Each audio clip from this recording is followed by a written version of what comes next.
Terima kasih Amir. Itu tadi yang dibawakan dari salah sebuah sekolah di negeri Melaka dan bercakap tentang negeri Melaka. Kita juga akan seperti dikatakan awal tadi, kita akan mengetahui lebih lanjut tentang persiapan untuk mengembalikan semula kepercayaan dalam bidang pelancongan di negeri Melaka. Tapi apapun kita bincangkan tentang usahawan kita terlebih dahulu. Betul. Kita dalam tempoh PKPP ini, iaitu kita bukan saja untuk mengambil pemulihan kepada pandemik kesihatan yang berlaku dalam negara kita, tapi juga pemulihan dari segi ekonomi, khususnya melibatkan kepada pengusaha kecil dan sederhana dan khususnya kepada usahawan-usahawan muda ini. Dan kita sedia maklum juga pelbagai inisiatif yang telah diperkenalkan kerajaan. Jadi kita nak tahulah, kita terlebih dahulu kita perkenalkan tetamu kita untuk kita berkongsi mengenai cabaran usahawan muda dalam mendepani kesan ataupun impak pandemik COVID-19. Bersama kita sekarang ini ialah Tuan Razalif Mohamad Zain yang merupakan salah seorang usahawan muda yang sangat berjaya. Assalamualaikum. Waalaikumsalam. Baik, untuk permulaan ini kita lihat tempoh sepanjang PKP ini merupakan satu tempoh yang agak mencabar buat negara kita. Jadi banyak industri-industri yang terkesan secara langsung yang mengganggu keterbatasan pengoperasian syarikat dan sekaligus kepada pengaliran kewangan juga. Mungkin sebagai usahawan muda boleh kongsikan pengalaman sepanjang 3 bulan ini bagaimana mengharungi cabaran-cabaran tersebut dan juga antara perkara-perkara yang boleh dikongsikan berdasarkan pengalaman. Bismillahirrahmanirrahim. Assalamualaikum warahmatullahi wabarakatuh. Daripada kita semua sedia maklum, bila COVID-19 ni berlaku, bukan kata usahawan muda saja, malah semua usahawan-usahawan dan juga semua rakyat masyarakat Malaysia bahkan dunia terkesan dengan akibat COVID-19 ni. Okey, jadi kepada semua memang ketika awal-awal Yang Amat Berhormat Perdana Menteri kita umum tempoh PKP, semua terdiam dan terduduk seketika ketika itu sebab ekonomi dan segalanya jatuh dalam sekelip mata lah. Jadi saya menceritakan sikit sebanyak tentang pengalaman yang kita alami. Terutama sekali kesan kepada kami sangat besarlah sebab kita dalam perniagaan, production house, event company, college kemahiran, semua sekali dan termasuk kilang makanan kita jatuh. Jadi semasa tu kita memang tak tahu nak pusing macam mana dengan jumlah pekerjaan, gaji dan sebagainya sebab kita merupakan usahawan kan. Jadi kita kena tahu sikit sebanyak tentang latar belakang pekerja kita dan sebagainya lah juga. And then sebenarnya ketika itu juga pengalaman saya, waktu tu kita duduk seketika dan juga lembaga-lembaga pengarah syarikat juga duduk seketika dan berfikir. And pada masa itu sebenarnya cadangan yang memberikan kepada saya idea untuk saya menjalankan bisnes saya semula iaitu kakak saya sendiri. Sebab beliau merupakan banyak buat trading dengan negara China. Beliau juga merupakan seorang usahawan kosmetik dan sebagainya. Dan ketika itu beliau men-showkan saya untuk buat face mask trading. Okay, jualan trading. Dan kita pun startlah buat trading tu, face mask dan sebagainya kita ambil daripada China, import dan export. Dan selepas daripada tu permintaan sangat tinggi adalah glove industry. Dan alhamdulillah hari ini kita bakal membuka satu kilang glove yang tidak lama lagi akan dah beroperasi dah. Cuma akan di-launching pada Julai yang akan datang. Alhamdulillah. Proses transisi tu Encik Razalif daripada membuat keputusan okey dalam situasi begini, ini yang diperlukan oleh pasaran, ini yang perlu kita ambil, tapi dari segi perjalanan tersebut sejauh mana kelancaran untuk memulakan operasi perniagaan yang baru ini dalam tempoh yang cukup singkat? Memanglah sangat sukar bagi kita menggambarkan, menceritakan pengalaman kita, pahit letih dugaan penuh dengan rintangan. Terutama sekali kita dalam industri glove ni dan kita nak buka satu kilang bukan mudah untuk seseorang usahawan yang muda macam saya yang tak cukup pengalaman dan juga lembaga pengarah yang pun muda-muda, kita Gen Y semuanya untuk kecimpung dalam dunia baru ni. Tapi alhamdulillah ada guide dan sokongan daripada pelbagai pihak yang membantu kita dan akhirnya kita dapat buka. Dan hari ini saya dapat rasa bangga sebabnya kita satu-satunya anak Melayu jati Malaysia yang ada kilang glove di dunia. Alhamdulillah. Itu yang saya rasa bangga dan semua ahli lembaga kilang glove itu adalah Melayu Bumi Putera. Alhamdulillah. Satu pencapaian yang cukup boleh kita banggakan.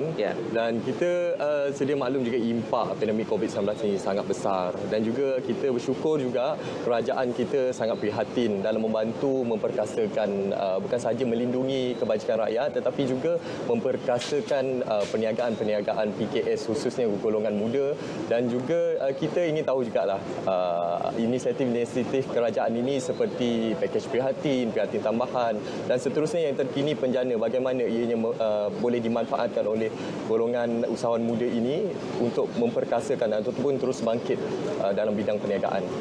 Okey, macam saya kata tadi, ketika Yang Berhormat Perdana Menteri kita mengumumkan untuk tempoh PKP, semua anak muda ketika itu dan juga semua orang down seketika. Macam mana diorang punya sumber pendapatan dan sebagainya. Tapi alhamdulillah dengan adanya bantuan kerajaan daripada pakej rancangan prihatin, di mana kerajaan menggunakan moto tiada siapa yang akan ditinggalkan di belakang. Betul. Dan pakej tersebut telah kita boleh guna pakai macam bantuan daripada prihatin, program subsidi upah, and then momentum pinjaman, bantuan pelajar, pengeluaran KWSP, projek-projek kecil kepada PKNS, semua itu dapat membantu golongan muda supaya bangkit semula bagi menjalankan perniagaan mereka, dan juga kepada yang bekerja ni, diorang bolehlah guna apa yang kerajaan telah subsidikan kepada negara kita sendirilah. Cik Razali, sebagai seorang pemilik perniagaan dan juga bila skop bisnes tu begitu luas, makanan, college, event dan sebagainya, ada juga keluhan kita dengar daripada para usahawan kita, kerajaan dah bagi satu inisiatif yang cukup cantik, tapi kadang-kadang institusi perbankan macam bank semua kadang-kadang dia berat sikit nak keluar funding. Apakah itu juga merupakan satu masalah di kalangan usahawan kita untuk memulakan semula perniagaan mereka? Ya, macam kita sedia maklumlah, kita nak mohon pinjaman daripada institusi keuangan, terutama bank ni agak susah. Sebabnya a few thing, anak muda sekarang ni, diorang ni tak boleh peka dengan dokumen-dokumen. Itulah masalah yang terjadi. Kepada diri saya sendiri pun, saya pun tak ambil kisah dan tak ambil sangat untuk tentang dokumen-dokumen dan sebagainya. Sebenarnya pinjaman ni kerajaan dah bagi macam melalui SME Bank, Agro Bank dan juga bank rakyat semua mudah. Kalau kita mengikut prosedur-prosedur yang ada, kita sedia semua dokumen-dokumen lengkap, insya-Allah dapat membantu. Tapi bagi yang tak dapat membantu tu agak sukar. Tetapi tidak sukar sebab kita ada melalui Tekun Nasional, MARA juga dan juga institusi-institusi. Tapi SME merupakan institusi yang senang dan mudah bagi golongan-golongan usahawan, PKNS kecil untuk mengapply. Bagi permohonan tersebutlah. Saya rasa tak lama pun saya dengar ramai kawan-kawan saya usahawan-usahawan kecil juga diorang apply dengan tekun. Dulunya agak sukar, tapi sekarang dalam tempoh 7 hari bekerja kelulusan tersebut telah dapat. Jadi bagi usahawan-usahawan di luar sana, diorang tidak perlu rasa segan ke, susah ke, apa ke, diorang boleh apply. Dan satu lagi memanglah kita kena susah-susah dahulu, senang-senang kemudian insya-Allah. Jadi kita lihat juga impak pandemik COVID-19 ini telah mengubah ekosistem perniagaan dalam negara, ekonomi khususnya. Jadi bagaimana Tuan melihat pandangan norma baharu dalam perniagaan ini dan apa antara hikmah yang boleh kita pelajari sepanjang tempoh PKP ini dan juga impak pandemik ini yang boleh kita lakukan, kita ambil iktibar untuk kita memperkasakan lagi, mengukuhkan lagi perniagaan kita untuk jangka masa akan datang. Okey, terlebih dahulu hikmah kita perlu bersyukur dengan apa yang kita ada. Okey, dan juga kita perlu sedar yang kita mampu melakukan apa yang kita mahu. Okey, hikmah di sebalik kepayahan kita mampu keluar daripada kesempitan ini juga. Dan salah satunya kita perlu bersedia di masa yang akan datang. Saya percaya pandemik COVID ini merupakan salah satu sejarah untuk dunia, di mana saya faham, saya juga yakinlah masa zaman-zaman datuk nenek moyang kita juga tidak melalui fasa ini. Ketika dahulu sebagai contoh bandar KL terlalu pesatlah dengan pembangunan kereta dan sebagainya. Tapi 3 bulan dahulu macam zombie in the town, senyap seketika, and then kita dah perlu bersedia. Jadi untuk anak-anak muda dan generasi yang akan datang, diorang perlu bersedia dengan apa saja keadaan. Diorang perlu bersedia bagi untuk meneruskan bidang-bidang perniagaan yang bakal diorang cuburi akan datang nantilah. Maksudnya persediaan itu perlu dilakukan daripada sekarang lagi. Sedikit kesimpulan Cik Razali, bagaimana mereka boleh ambil, terutama para usahawan kita, untuk mengambil peluang yang ada dalam bidang ekonomi digital. Sebab kita tahu sepanjang PKP walaupun kedai tak buka, 600,000 pakej sehari dikendalikan oleh pihak kurier kita. Jadi bagaimana mereka boleh ambil peluang ini, tapi jadi kreatif, jangan seorang jual benda yang sama, mereka jual benda yang sama. Jadi mengambil peluang tapi masih ada ruang dalam market share untuk mereka. Okey. Satu, dalam dunia sekarang ni kita sangat perkembangan baik dan positif lah dalam dunia digital sekarang. Lepas tu kita dapat melahirkan usahawan yang berdaya tahan dan berdaya saing lah antara sesama sendiri.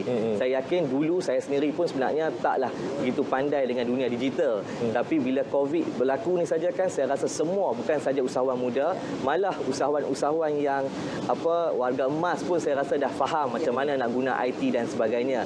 Jadi kita kena ambil peluang itu. Kita janganlah jual benda yang sama saja. At least kalau macam dulu baju, kosmetik dan sebagainya. Sekarang ni macam-macam boleh jadi dalam dunia digital. Dan saya juga yakin golongan Gen Y dan Gen Z ni semua, dia orang dah lebih peka. Sebagai contoh macam ada ciptaan robot dan sebagainya, itu juga boleh kita kaitkan dengan dunia digital inilah. Dan satu lagi, saya juga yakin kerajaan tidak lama lagi akan mewujudkan satu fenomena baru, norma baru yang pasti membuka jalan baru kepada bidang usahawan yang dalam COVID ini. Baik, apa pun tahniah atas pembukaan kilang tidak lama lagi yang telah pun beroperasi sebenarnya. Sebenarnya setelah pun beroperasi akan dirasmikan. Ya, akan dirasmikan pada bulan Julai. Dan satu lagi, kita juga telah tidak lama lagi akan membuka hospital. Hospital di satu-satunya hospital baru di Putrajaya. Sebagai pakar sakit puan dan juga hospital bersalin lah. Banyak dia punya checklist yang terima kasih Encik Razali kerana sudi bersama kami. Dan kita juga ingin seketika selepas ni, kalau tadi kita ke sekolah di Melaka, sekarang ni kita nak tak jauh, dekat je. Jiran sebelah kita, kita nak ke negeri Selangor untuk kita mengetahui perkembangan di Mahat Integrasi Tahfiz Sains Selangor Alam Impian Kelang. Silakan rakan berlapor.